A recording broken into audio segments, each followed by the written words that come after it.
Okay, so good morning again, everybody, and thank you very much for joining us today. And huge welcome to Laurence. Brief introduction. Laurence is a specialist advisor to the NTDC and specialises very well known across the board in professional registration for people at all stages of their career.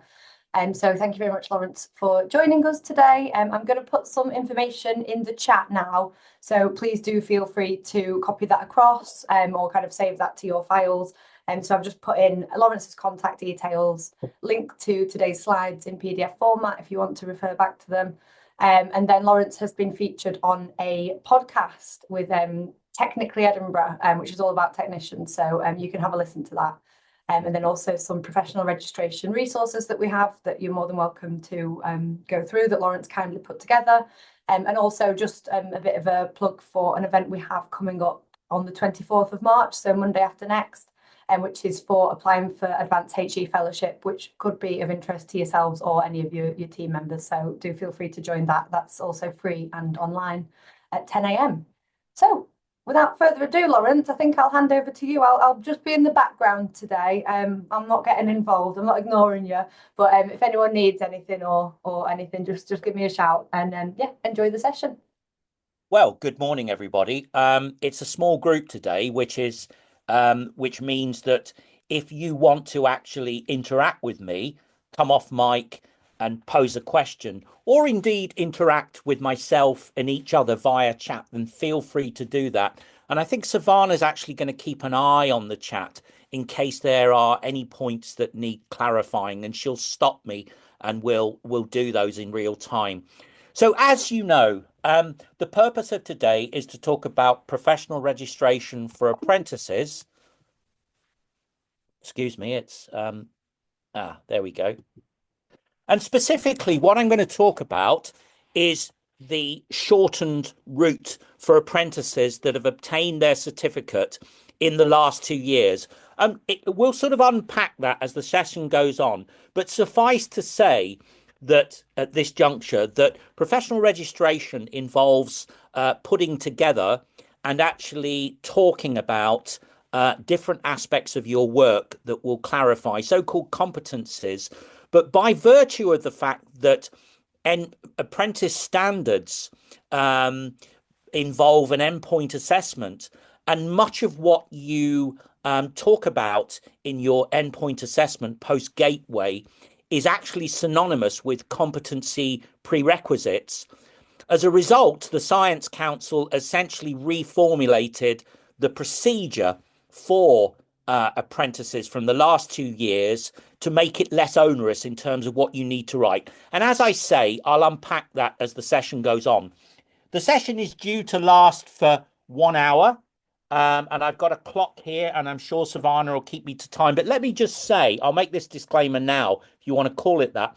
For any of you that really want to have a chat with me beyond 12 midday today, I can avail myself and I can stay on. And so feel free to ask me questions for anyone that has the time and the impetus to ask questions sort of beyond this formal workshop.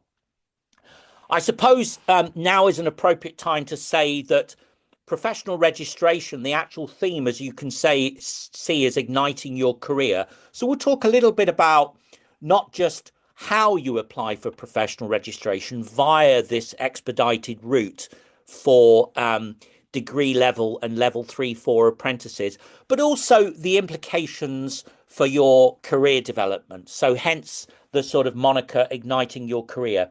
And the final thing I'll say before I move on is I am providing this session as an applicant support mentor for the Science Council, but I'm doing it in association with the National Technician Development Centre, as it says in the bottom right. As Savannah was saying, I am their specialist advisor for professional registration. So it's provided for the Science Council, but in association with NTDC in my capacity as their registration guru.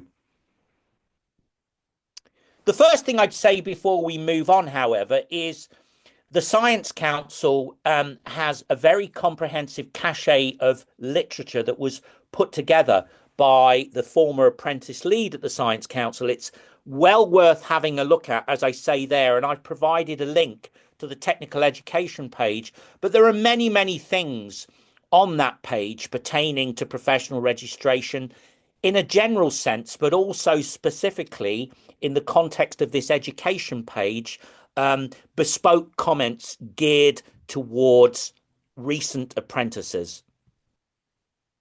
So the intent of this session, therefore, is to develop your understanding the benefits of being professionally registered.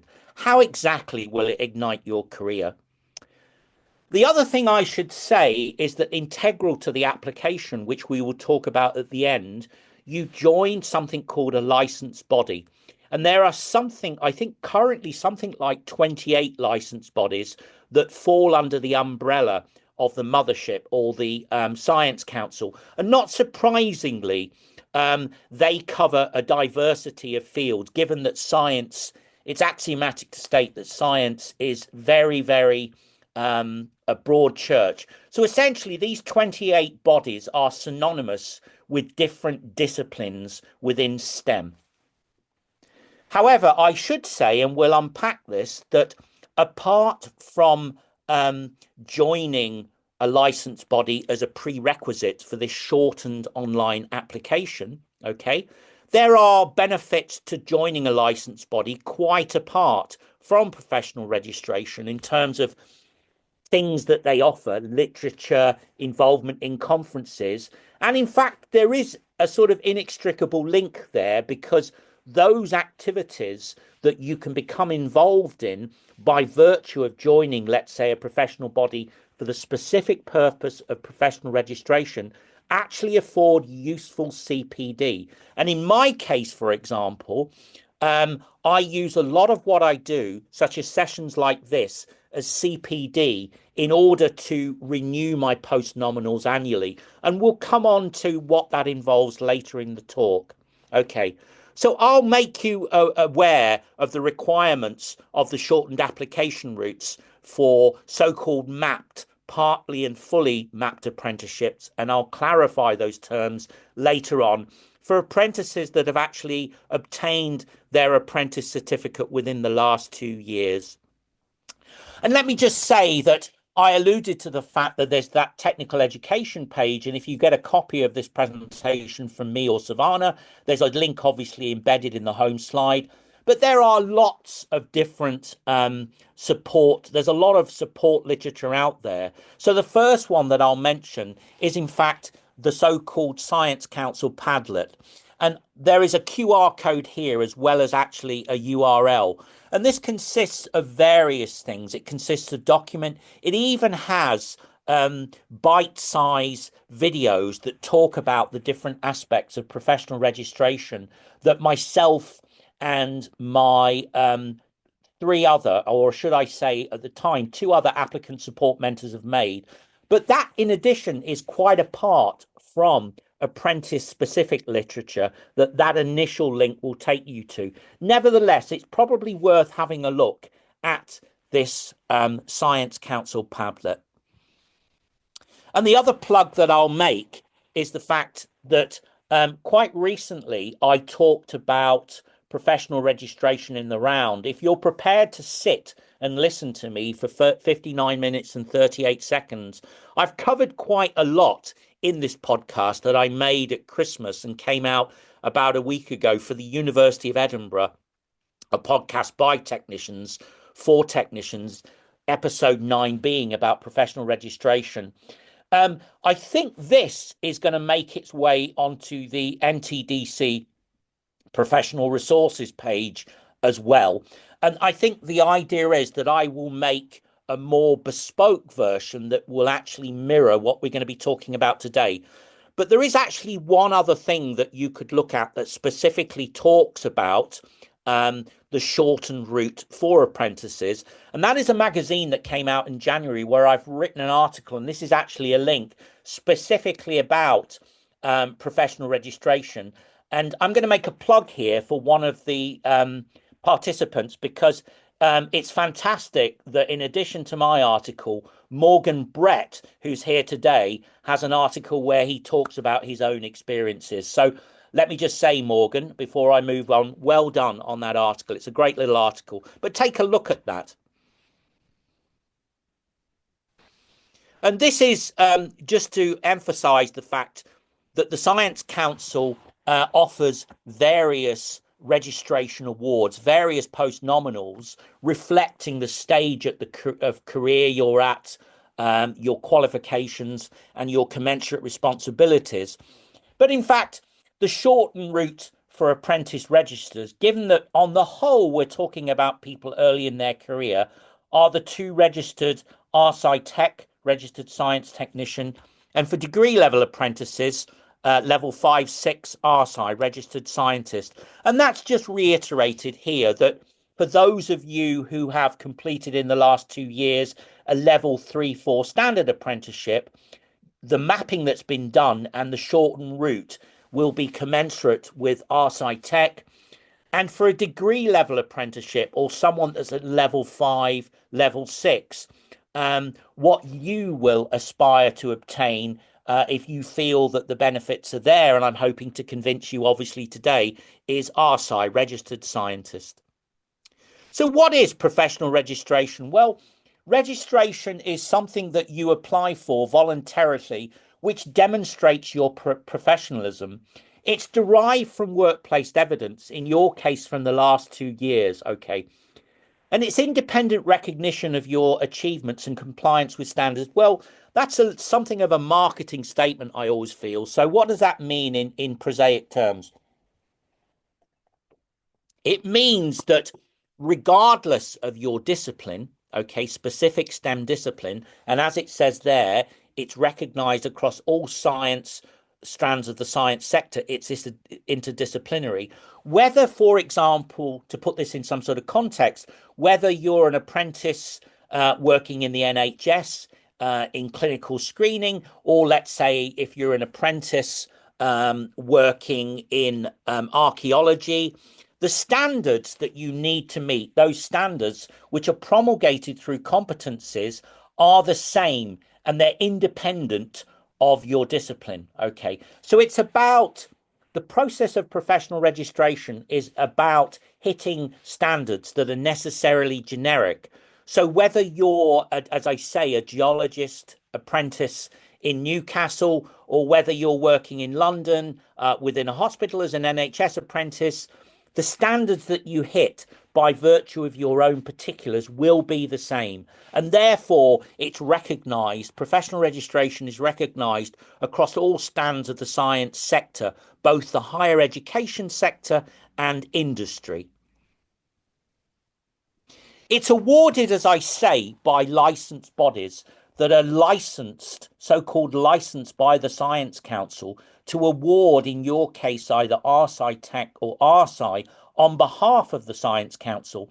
And those licensed bodies are a plethora of different organisations, but there are some of the big hitters that I imagine will be pertinent today, such as the Royal Society of Chemistry, the Royal Society of Biology, and the Institute of Physics. And later on, I'll actually show you the licensed bodies that are actually participating in this shortened route via the Science Council.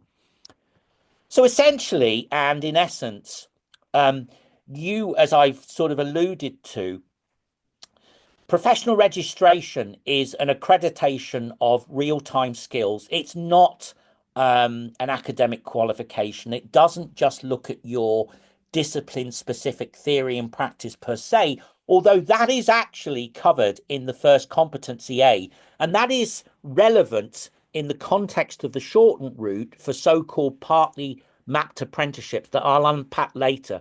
But essentially, it's reflective practice from your studies, your time in your apprenticeships, and it looks at you unlike a sort of classical discipline-specific qualification. This accreditation of skills is a mixture of so-called hard and soft skills. So the hard skills are indeed your theory and practice actually within a professional environment, okay? But it also, in addition, it looks at you holistically. So in addition, it will look at things like your planning and organization, your communication skills and ability to work in teams, um, and compliance with standards and CPD. And we'll unpack that in the context of this shortened route a little bit later on.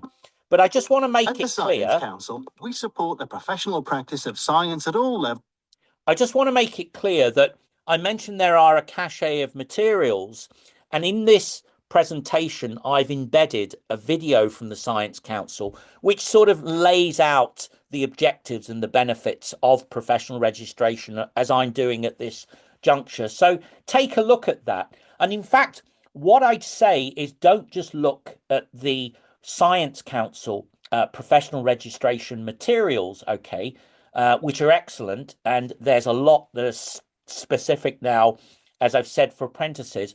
Also look at materials associated with the license body that you elect to join as part and parcel of your application. There's a lot of good stuff out there by them as well. And of course, it would be remiss of me not to say, given that I'm here in my capacity as specialist advisor for the NTDC, okay, for TechMeet 1, I would look at the resources that, as Savannah has said, I have put together for NTDC as well. So that's on the main NTDC website under resources. Okay.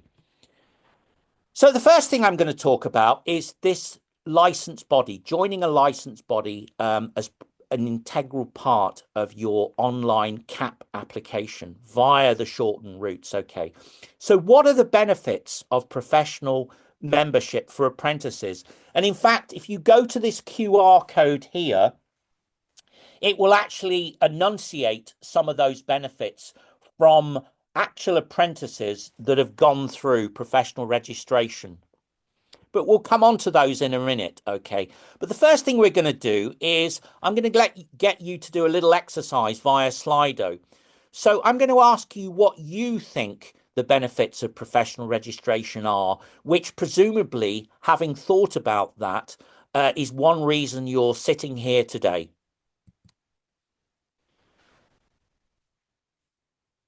So if you, with your phone, scan that QR code, or you actually go to slido.com and put in that code, it should give you the opportunity to actually type in an answer about what you perceive to be the benefits of professional registration, ipso facto, in part, why you're sitting here today. So I'm just going to sit back for about 3 minutes and just let those numbers creep up as you reflect upon why you are here today and what you think the benefits of professional registration are.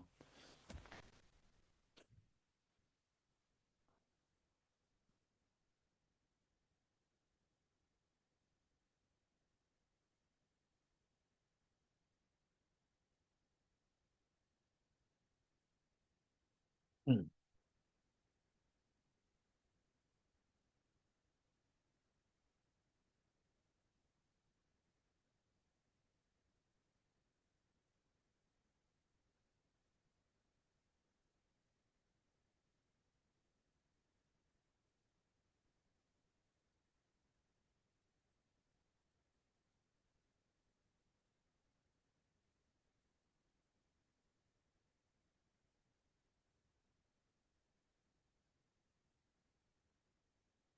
Hmm.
So I think what I'm going to do, I'm going to give it about another minute, and then I'm going to start to talk about some of the answers that you've enunciated, which sort of mirror what many people say are the consensus benefits. And then I'll sort of talk specifically about those benefits.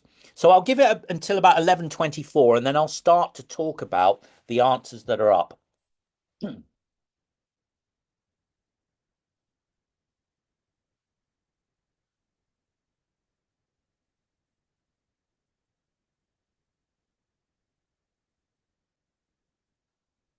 Right, it's 11:24, so in the interest of time, I'm going to carry on. But yeah, there's some good answers here that I think mirror or recapitulate what apprentices and indeed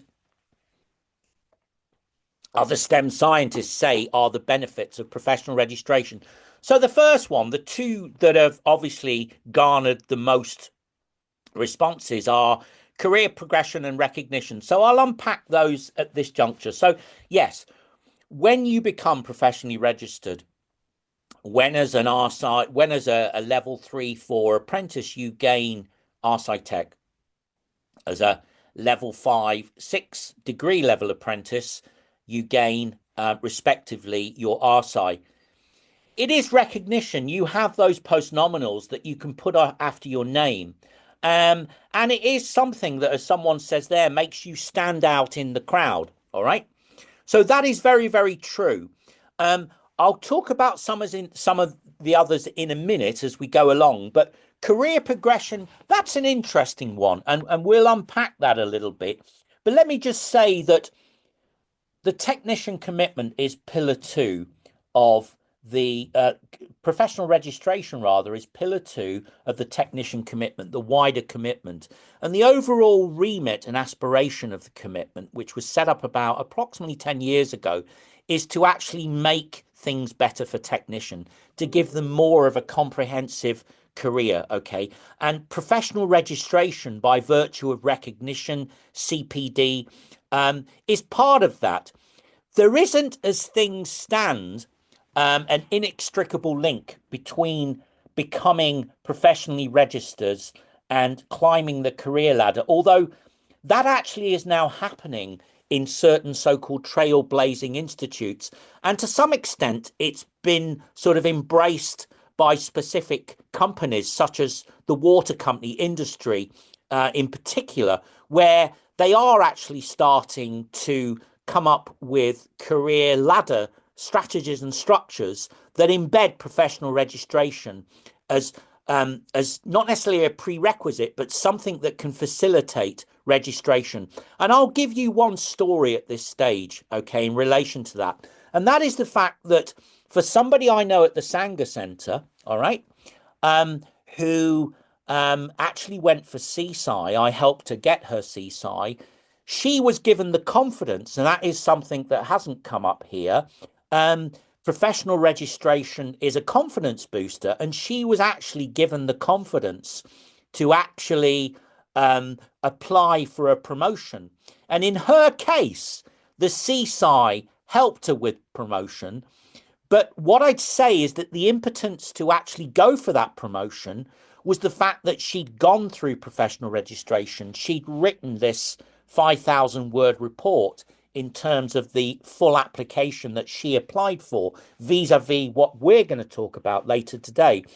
And that actually gave her the impetus or confidence to apply for that promotion, which she subsequently got.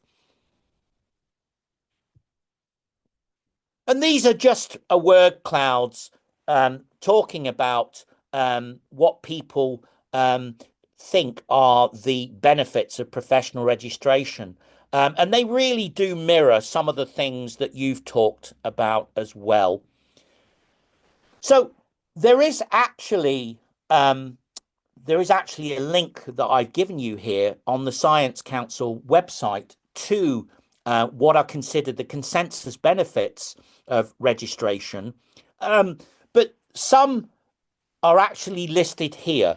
So obviously recognition by virtue of those post-nominals. You become part by virtue of joining a licensed body, okay, you become part of a community of like-minded individuals. And you actually have access through those licensed bodies, not just to their own information on professional registration, but other things as well. So licensed bodies are standalone organisations quite apart from their relationship with the Science Council linked to professional registration. So they will have they will have literature, they will have training courses, they will have conferences. And all of these things are things that during and especially after you become professionally registered, they open up opportunities to actually get involved. And those additional things, as I've said, in addition to what you practice in the workplace, are actually quite useful CPD. And CPD is something that you need, having obtained your post-nominals, having submitted your application and had it assessed, okay, year on year through your licensed body, you are expected to submit a CPD report just to demonstrate that you're hitting those same generic competency standards.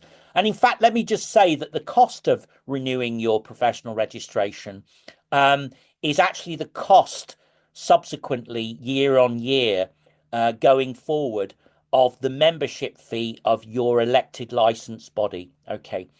So you get recognized, it builds your confidence, you network with with like-minded individuals through your licensed bodies. You do stand out in terms of those post-nominals, okay? And it also shows that by virtue of becoming professionally registered, that you are interested in adhering to ethical and professional standards, which in fact are integral to the standard application, but we'll come on to that vis-a-vis the shortened application in a few minutes, okay? But let me just say of one other thing, which is the fact that as an apprentice, okay, and by virtue of standing out, the one tangible benefit in terms of a career is when you're applying for jobs. I've mentioned the fact that in general, there isn't an inextricable link at the moment at this stage in time between becoming, let's say, RSci Tech and RSci and a promotion, although clearly that is being unpacked and it's being trialed at so-called trailblazing institutes. And so I think the direction of travel is that that will happen increasingly more. It is fair to say, happen more in industry than academia, but the inexorable direction of travel is that going forward, professional registration will become increasingly important for facilitating promotion within your existing workplace. However, let me make one qualification to that actually pertains right now, and that's the fact that professional registration is often declared as a desirable characteristic on job specs. And in fact, I know of technical managers, two of whom are actually involved through the IST with professional registration. Okay. If they obtain an application from anyone, whether they're standard graduates or whether they're apprentices, and they've actually got those post-nominals after their name, they sit up and take note. It does look favourable in terms of your application, and that might enhance your shortlisting for the job. In one instance that I'm not going to go into, it even resulted in the job. Okay, so there are, even at the moment, in terms of going from one job to another, and many technicians, particularly in higher education, are on finite contracts. So that is an existential concern. It definitely helps. And in fact, one of these managers, I was chatting to him one day at an IST conference. He says that if he gets an application from someone who is professionally registered, he does sit up and take note, because by virtue of putting that report together, okay, by virtue of going out there, joining a licensed body, becoming professionally registered, a priori, quite apart from the other skills that they might bring to the job, it shows somebody who's dynamic. So that's clearly a positive characteristic or attribute about that person that's actually in effect displayed by virtue of their professional registration post-nominals. And there are actually, if you go onto the technical education website, there are, as I say, there are testimonials from the horse's mouth. So Sophie, for example, who was an apprentice at the University of Nottingham, she says, by gaining professional registration, it speaks 1,000 words for future annual reviews and applications, as I've already alluded to in terms of what you might call consensus benefits of registration. Okay. So, as I've said, by becoming professionally registered, you also become a member of a professional body, and those bodies are licensed to award RSI Tech and RSI as actually an apprentice applicant. And in fact, I've given you another link within this presentation, as you can see, that sort of talks around that.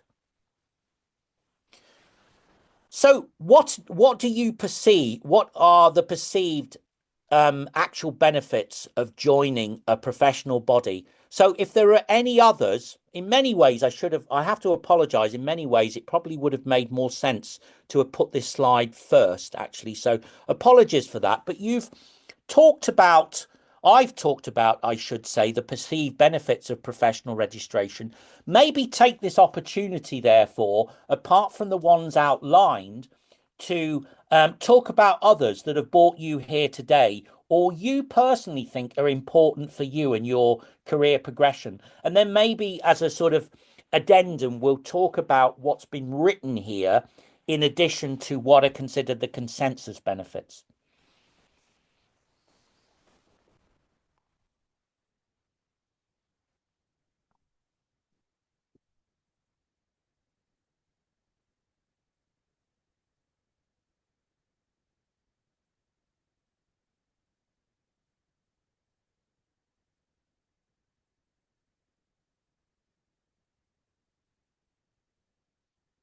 So I'll maybe give this till about 11:38 and then I'll stop.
Are you there, Savannah?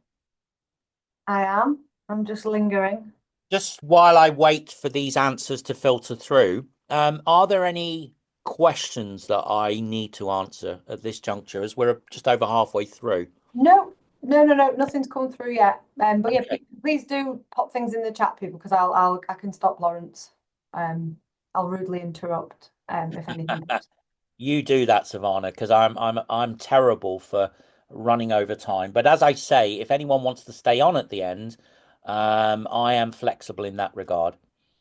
Lovely. Thanks, Laurence. So I think I'm going to stop there in the interest of time, because we're more than halfway in and I've got a few more slides yet. So yes, in many ways, it would have been better to have put this first, but networking through a licensed body, giving you access to CPD courses, support and guidance. And that can include literature, not only online courses and journals that you can read, but also, like myself, and in fact, Morgan today, it gives you opportunities to actually write articles about what you've done or doing as an apprentice or specific niche topics that you'd like to talk about. Okay. And this is all useful CPD.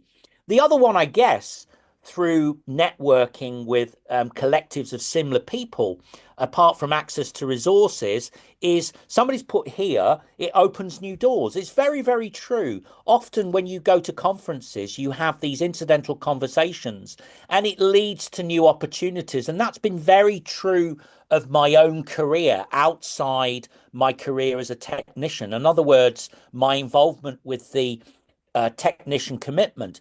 If I just put that in context, when I became professionally registered, I started attending IST conferences. And by speaking to others about what I'd like to do, I started to write articles and blogs. I was subsequently taken on by the NTDC and Science Council. So a benefit of professional registration is often not just the fact that it can help you in your day job, it can lead to outside opportunities, paid and otherwise, that sort of stimulate in your interest. But as I say, also feed back into renewal of your professional registration, because as somebody's put there, they're useful CPD. Laurence, we've just got a question in the chat. Yes. That says, is this a route that will be accessible going forward and not just for those who have completed their apprenticeship in the last 2 years? Yes, it is. I mean, what I'd say in relation to that is the shortened route that we're going to come on to the specifics of in a second to conclude. That at the moment, I think the Science Council essentially decides the sort of prerequisites. I think that is the last 2 years. But there's nothing to stop you as an apprentice if you got your apprentice certificate longer than that from actually applying through the standard route. And in fact, what I'd say is that if you do apply via the standard route because your apprenticeship is one that isn't mapped for the expedited or shortened route, or because you fall out that 2-year window, for standard applications, which you can still elect to do, that basically you can use evidence from your apprenticeship from, let's say, 3 to 5 years ago. So you've got a slightly bigger window if you actually are falling outside that sort of 2-year window. So I think we've covered these.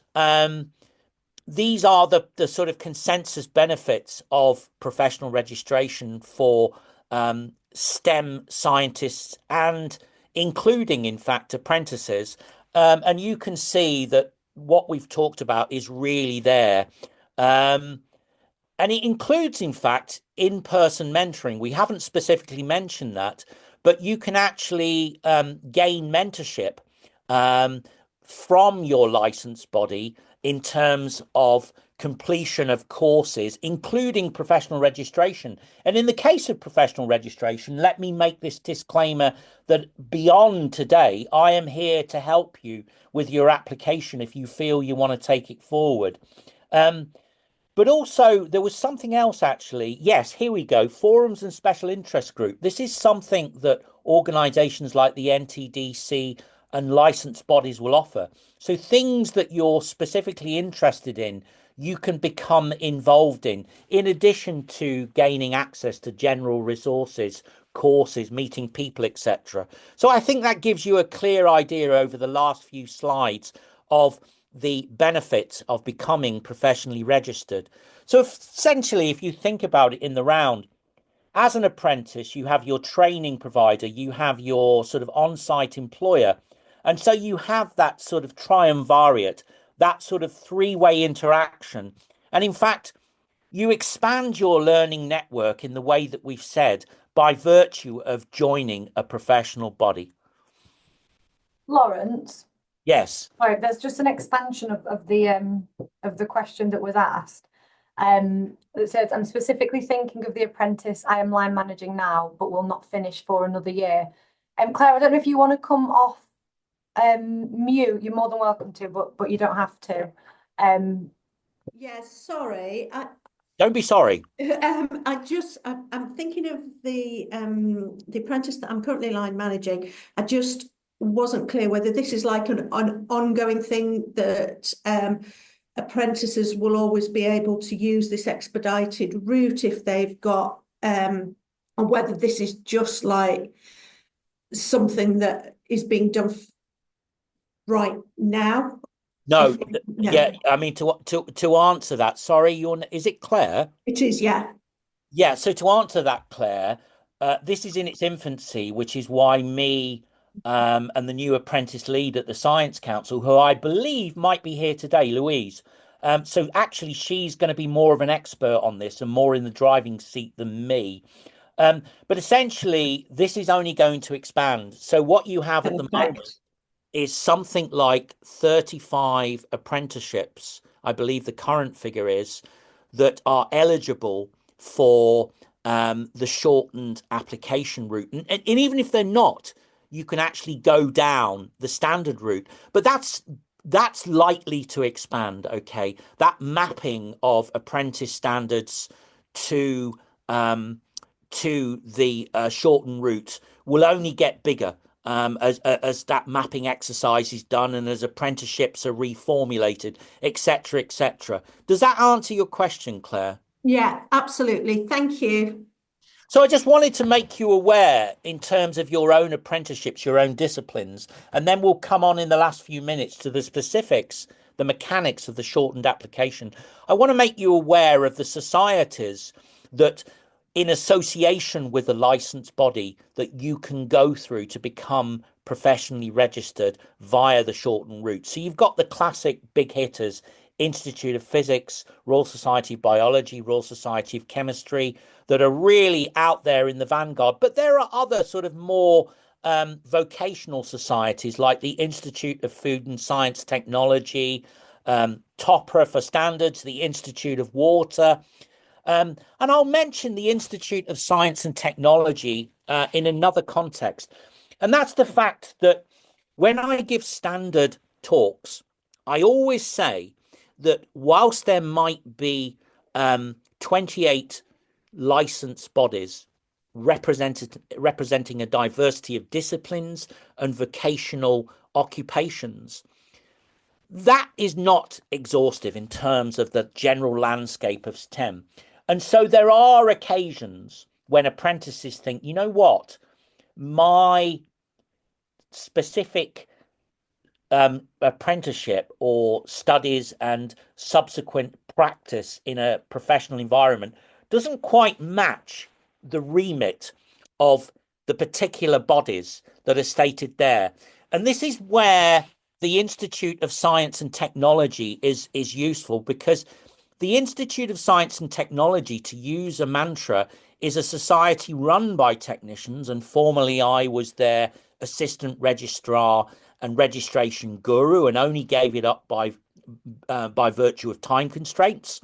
Okay, it's run by technicians for technicians. So irrespective of your background, what your apprenticeship is, as long as you are an apprentice, okay, then if you cannot find one of the other licensed bodies that you feel is a good match to you, you have the option of actually joining the Institute of Science and Technology to become professionally registered via the shortened route for mapped apprenticeships that I'll show you in a second, or via the standard route for those that at this juncture are not actually mapped. So if you've completed your apprenticeship in the last 2 years, okay, you are eligible to pursue this shortened application, okay? And there are a couple of links that I've given you here. Laboratory News is that article I talked about, which sort of gives you the framework of the shortened route that we'll unpack in a second. And this is just there again, some technical education, some apprentice specific literature that was put together by the former apprentice lead and the science council, and will be expanded upon, no doubt, by the new apprentice lead, Louise Flint. So I just want to sort of come back to competencies and just say that they look at you in the round. Okay, so for a standard application, you essentially talk about, from the last 3 to 5 years, knowledge, skills and behaviors, KBE, that you bring to your job. And that is, of course, talking shop, the application of knowledge and understanding. But it's also to perform your job effectively and efficiently.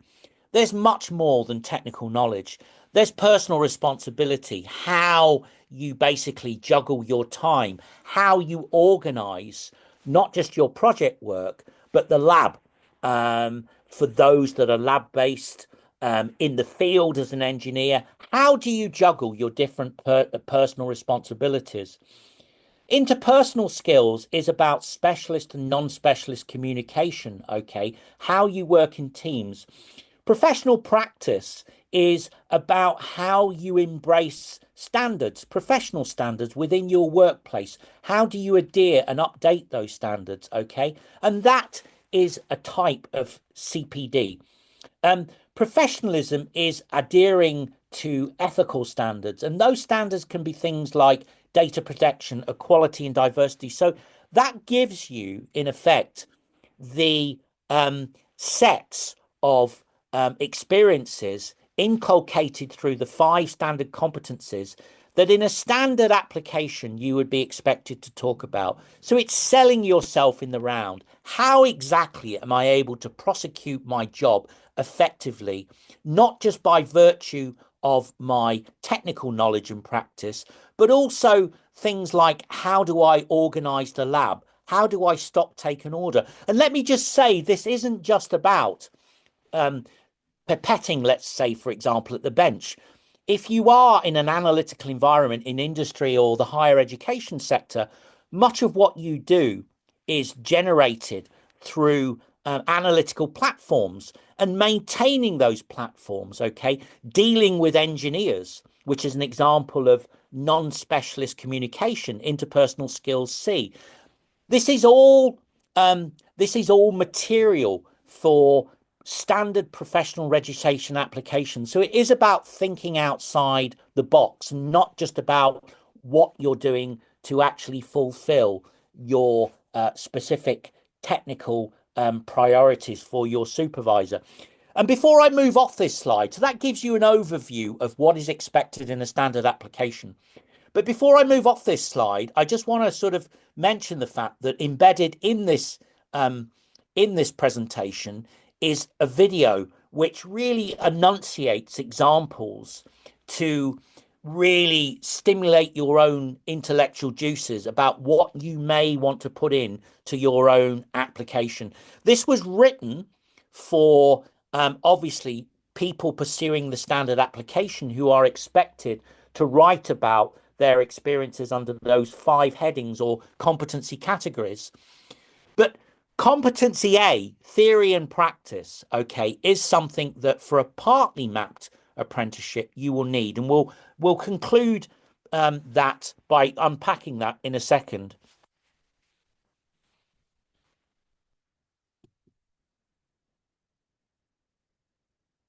But let's just look at the skills of an apprentice, okay?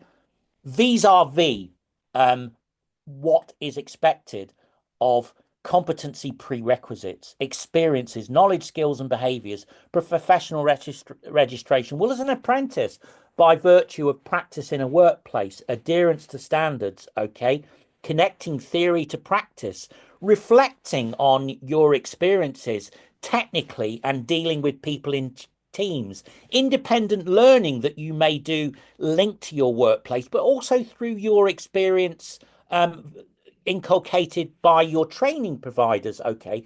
There's a lot that as an apprentice, having gone through Gateway, having basically gone through endpoint assessment, that you've already demonstrated that maps to or is congruous with many of those competency attributes that I've already talked about.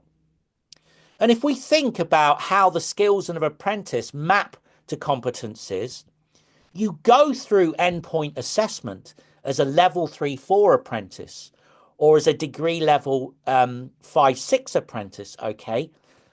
And you actually talk about, particularly in your vocational interview, you talk about many of the things I've just touched upon that map directly to the competencies. So in fact, if I go down those competency categories I've introduced, many things that you will talk about during endpoint assessment map directly to competency prerequisites. Theory and practice, A. Adherence to standards and planning of organization of your experiments or your software analysis versus other things you may do for yourself or on behalf of other people. Communicating with specialists, okay? Maybe as an RSI apprentice, degree level apprentice, you've trained. This is specialist communication. But there's also non-specialist communication if you are, for example, dealing with analytical platforms as an engineer or software as a field biologist or diagnostic sort of tools as an apprentice, okay?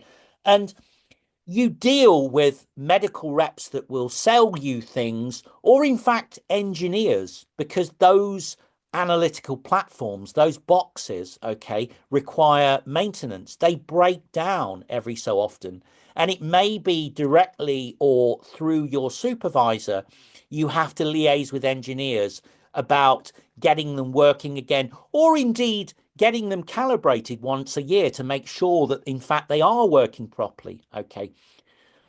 Reflective skills and practice, troubleshooting on methods as an RSI, ethical practice, GDPR, quality and diversity courses, and competency E, CPD, maintaining that, updating it. So things that you have presented as evidence to obtain your apprentice standard certificate map directly to what hitherto you might have been asked to talk about in a competency form. And in fact, if we look at so-called partly mapped apprentices, it's been determined as a consensus that about 71% of what is required in a standard and orthodox application is actually covered during endpoint assessment. That's for partly mapped apprenticeships. For fully mapped, let's say take food technologist level 3, who would aspire, he or she would aspire to an RSI Tech, 93% of what is normally required in a nascent competency form has actually been covered as part of your endpoint assessment. Okay. So there's the idea of a partly and fully aligned apprenticeship, okay? And I'm going to show you, I've just brought up the video here. So for a partly aligned apprenticeship, and I'll finish this talk in the next 2 or 3 minutes by giving you a list of eligible partly and fully mapped apprenticeships. To become professionally registered, all you need to do is present a copy of your apprentice certificate. If there is no apprentice certificate, you might be expected to submit through your license body or through the online application portal of the Science Council, CAP, a so-called equivalency report. I haven't really got time to go into that. With a statement from your employer and a current copy of your CPD. So for a partly aligned apprenticeship, essentially what is required is not the submission through your license body or directly through the Science Council, 5 competencies. But essentially what you do need to talk about, however, is theory and practice. Okay, completion of competencies A1 to A3. I say A1 to A3 because in fact competency A is broken down into 3 principal subcompetencies where you talk about theory of practice, the application of those of that practice and problems you may have encountered or how you've gone about improving that practice. And also it's about the data you obtain at the end. How do you interpret data as good? What does it mean? Data outputs. So those are the three things that you talk about that are subsumed under knowledge and understanding, competency A.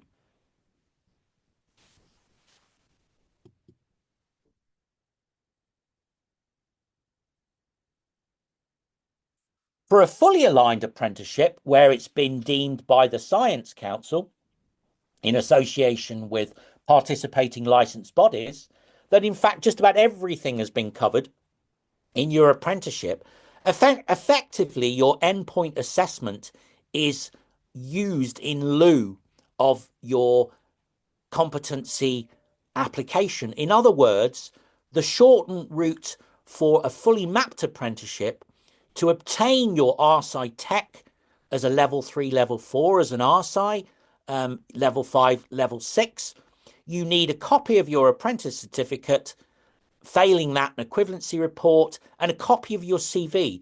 There is no additional information that's mandated through competencies that you are required to submit. So essentially, as a fully aligned apprenticeship, you circumvent the standard competency report entirely. And just to reiterate, for a partly aligned, you basically say a little bit about your theory and practice via competency A in the workplace. So I'm going to finish now because we're coming to the end. But in fact, what I've given you here is a QR code, which will take you to the shortened application route. And in fact, I've given you a link to the actual application for RSI on the Science Council website through their technical education material, and for a level 3-4 apprentice, your RSI Tech. So if you click on those links, that will take you to the relevant URL domain on the Science Council website in order to start applying for professional registration. And this just gives you a list of eligible apprenticeships that are fully mapped, fully aligned and partly aligned for RSI Tech, in other words, level 3, level 4 apprenticeships. And in fact, if you're not sure, if you scan that QR code, you will get a comprehensive and up-to-date list. But I do believe that those that are stated there are the current apprentice standards where you can pursue the shortened route. Although, as I said to Claire, that list over time is likely to expand. And there are currently about 35 collectively under RSI Tech and RSI that are eligible for the shortened application route. And similarly for registered scientists, and it states whether they're partly aligned, in other words, you submit details of competency A, or fully aligned. But scan that QR code and you'll get a full list. Applicant support mentor insights. I think I've done that. We're getting to the end. So what I'd say to finish off, I'm slightly over, is that in terms of how you talk about your competency A answers, okay, there is a way of doing this. And in this context, I'm putting on my assessor's hat. So essentially, the way that you write those answers, having chosen your scenario, is you conform to the acronym STAR: situation, task, action, result. So talk about what you're doing, talk about why you're doing it, okay, the action that you have taken to address a situation or a problem, okay, and why that is the best action you can take. But also, it's important that when you talk as a partly aligned apprentice, if you choose an example to exemplify application of theory and practice, choose an example where there are outputs. In other words, what you've done basically validates, maps to the competency statement. And the other thing I'd say is keep your language comprehensive. And if you use acronyms, because you're all specialists, define them. And also, this is meant to be an autobiographical report. So if you work in teams, you can talk in the first paragraph about what you're doing in the context of a team. In other words, you can invoke the pronoun we. But it is meant to be autobiographical. It is about selling what you personally do. So necessarily what you talk about in a partly aligned application for competency A will be, I did this and I did that, etc. Okay. So to maintain professional registration, you have to submit a 7-page CPD report, and that consists of various categories of CPD, such as work-based experiential learning, writing articles, going on training courses, networking and participating with your professional scientists, and self-directed learning that you do in order to facilitate your own practice in the workplace. And I'm slightly over, so I'm going to stop there. If there are any questions that haven't been answered and you'd like to ask them now in chat or by coming off mic, please do. But let me just say thank you very much. And it's been a pleasure talking to you all. Thank you, Laurence. That's been, really insightful, and just a few messages in the chat from people saying thank you. Very informative, and thank you. That they have to get off, but Morgan says it'll be in touch. Brilliant. Wonderful. I'm just going to stop the recording now.